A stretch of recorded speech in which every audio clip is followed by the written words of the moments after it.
เจ้าสบายดีเนาะวันนี้จะมารีวิววิดีโอซิป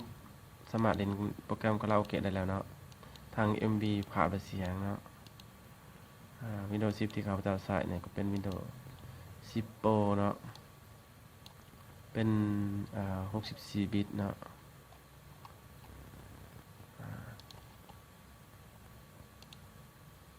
นี่เนาะเราไปเข้าโปรแกรมคาราโอเกะกันเลยเนาะสาธิตเป็น API กันเนาะ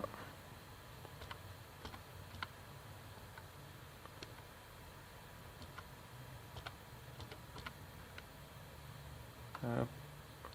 เป็นไฟล์อินเนาะก็สังเกตว่าเล่นได้เนาะ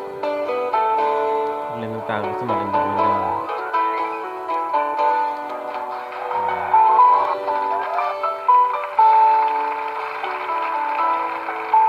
มันจะดังนี่เป็นไฟล์ AVI เนาะสามารถตัดเสียงของมันแล้วก็นามสกุลอื่นอีกเนาะเป็นยามเสาเบี่ยงบานยามแรงแห้งเหี่ยวไปเจ้าน้ำทางเรือสว่างโกจางลาการเวลาผ่านมาและผ่านไปความรักที่ยังนี่เป็นไฟล์ MPG ก็สามารถเล่นได้เนาะเราไปเล่นVCD กันเนาะเป็น VCD ลองดู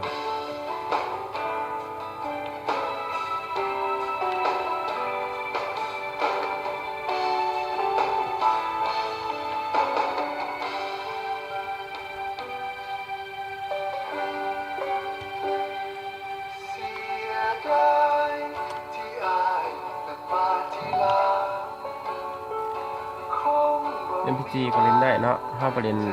VCD กันเนาะนี่เป็นVCD เนาะนามสกุล VCD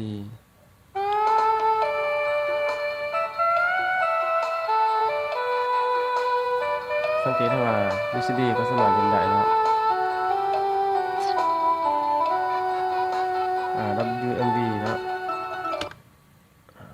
WMV ก็เล่นได้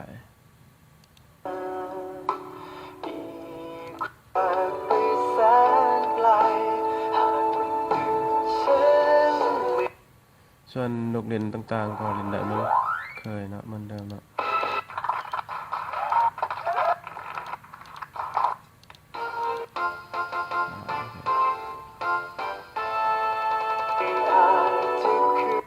ว่าสิ้นสุดเท่านี้เนาะขอขอบใจหลาย